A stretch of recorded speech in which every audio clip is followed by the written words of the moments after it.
पार्थाय प्रतिबोधितां भगवता नारायणेन स्वयं व्यासेन ग्रथितां पुराणमुनिना मध्ये महाभारतम् अद्वैतामृतवर्षिणीं भगवती अष्टादशाध्यायिनी मम्ब त्वामनुसन्दधामि भगवद्गीते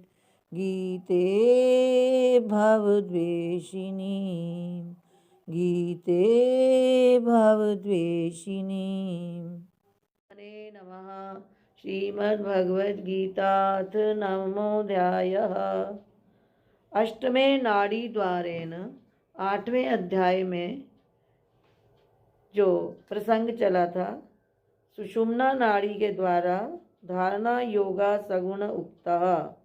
धारणा योग सगुणः गुणों के सहित अष्टम अध्याय में सुषुम्ना नाड़ी द्वारा धारणा नामक अंग से युक्त यानी सर्वद्वार संयम रूप गुण सहित धारणा को उक्तः बतलाया गया।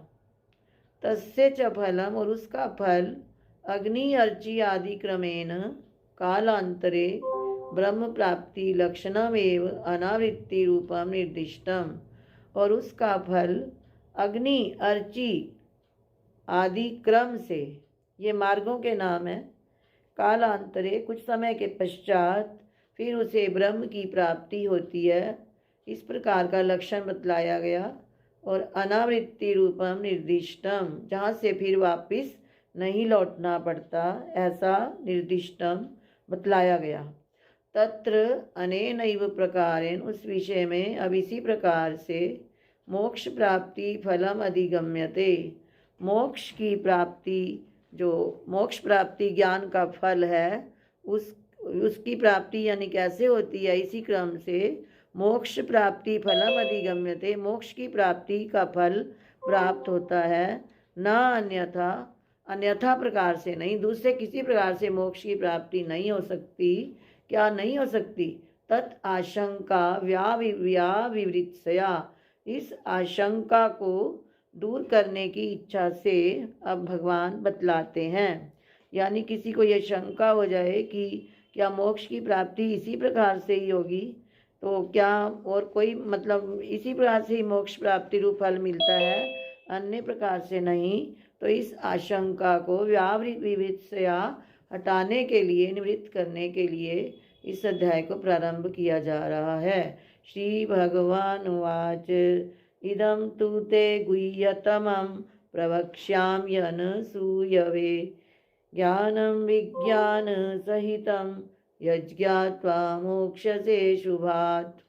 इदम, इस ब्रह्म ज्ञान को, तू तो हे अर्जुन, इस ब्रह्म ज्ञान को कैसा है ये ब्रह्म ज्ञान? गुह्यतमम, गोपनीय ज्ञान को, ज्ञान और विज्ञान के सहित, जिसको जानकर तुम अशुभात मोक्ष से, अशुभ रूप संसार बंधन से छूट जाएगा। मैं तुझ अनसूयवे, दोष दृष्टि रहित के लिए कहूँगा। तू का अर्थ है तो, इदम, इस ब्रह्म ज्ञान को, गुह्यतमम जो अत्यंत गोपनीय है, प्रवक्ष्यामि कहूँगा, तेरे लिए कहूँगा, अनसूयवे तुम कैसे हो, दोष दृष्टि से रहित हो, तुम्हारी दृष्टि दोषयुक्त नहीं है। अत्यंत सरल स्वभाव का निर्मल हृदय है अर्जुन का हृदय, तो इसलिए भगवान उसको अनसूयवे कहते हैं। उस जिसका हृदय मलिन होता है उसी को ही दूसरे के अंदर दोष दिखाई देते रहते हैं। तो हम अपने हृदय की आप ही अनुमान लगा सकते हैं कि हमारा हृदय निर्मल है या नहीं। तो जो निर्मल हृदय है वो ध्यान ही नहीं देता किसी के दोषों की ओर, और ना ही वो किसी को उसके बारे में कथन करता है। वो सरल होता है, निर्मल होता है। निर्मल मन जन सो मोहि पावा, मोहि कपट छल छिद्र न भावा। तो भगवान कहते हैं, हे अर्जुन, इस गोपनीय ज्ञान को मैं तुझ दोष दृष्टि रहित के लिए कहूँगा। कैसा है ये? ज्ञानम विज्ञान सहितम, अनुभव सहित इस ज्ञान को तेरे लिए कहूँगा, जिसे जानकर तू अशुभात मोक्ष से, अशुभ रूप संसार बंधन से छूट जाएगा।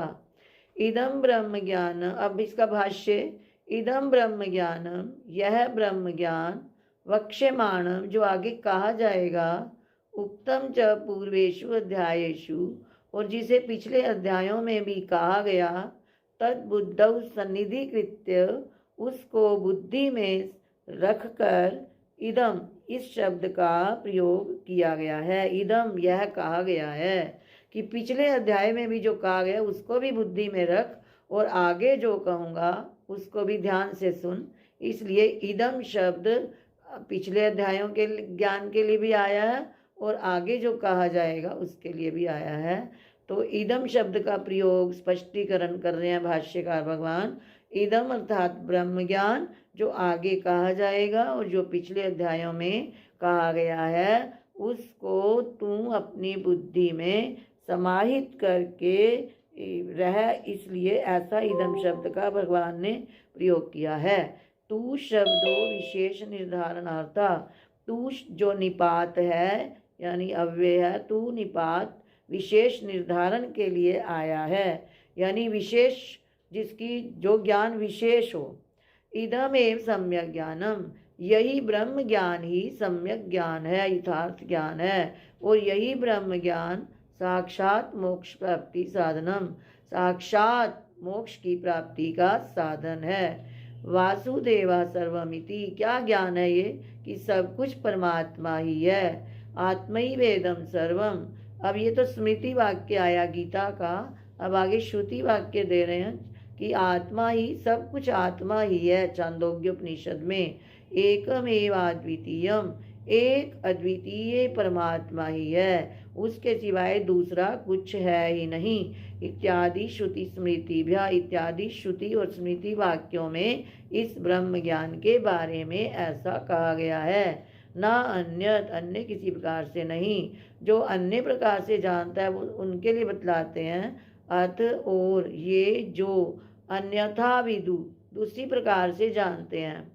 किस, कैसा दूसरी? अतो, इससे, जो तुम्हें बतलाया सब एक परमात्मा ही है, जो इससे भिन्न प्रकार से जानते हैं। और अन्य राजाना शब्द जो आया कि जिसके शासक अन्य हैं, जो परमात्मा को अन्य करके मानता है कि वह शासक अन्य है, मैं अन्य हूँ, मैं उसका रूप नहीं हूँ, वो मेरे से भिन्न है, ये राजाना लगेगा।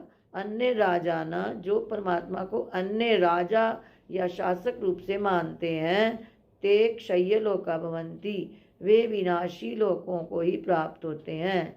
यानी जो भेद उपासना करते हैं, उपास्य उपासक भाव हमेशा के लिए रखते हैं। पहले शुरू में जब उपासना की जाती है तो भेद उपासना होती है, परंतु जब वो उपासना बढ़ जाती है तो वो एक स्वरूप ही हो जाता है, परमात्मा से भिन्न नहीं रहता।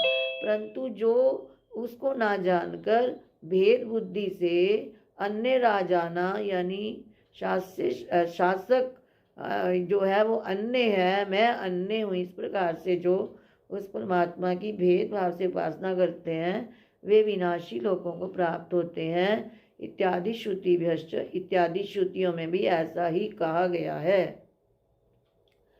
अब यहाँ तक इदम शब्द की पूरी व्याख्या हुई। अब ते का अर्थ तुभ्यम, इदम तू की व्याख्या होगी। अब ते, तुभ्यम, तुम्हारे लिए।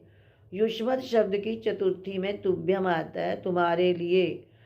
तुभ्यम की जगह ते भी कर देते हैं, मह्यम की जगह में कर देते हैं, अस्माकम की जगह ना, युष्माकम की जगह वा, ऐसे ये व्याकरण के कुछ शब्द हैं। तो संक्षेप में कहना हो तो ते तुम्हारे लिए। गुह्यतमम का अर्थ है गोप्यतमम, जो अत्यंत गोपनीय है, रहस्यमय है।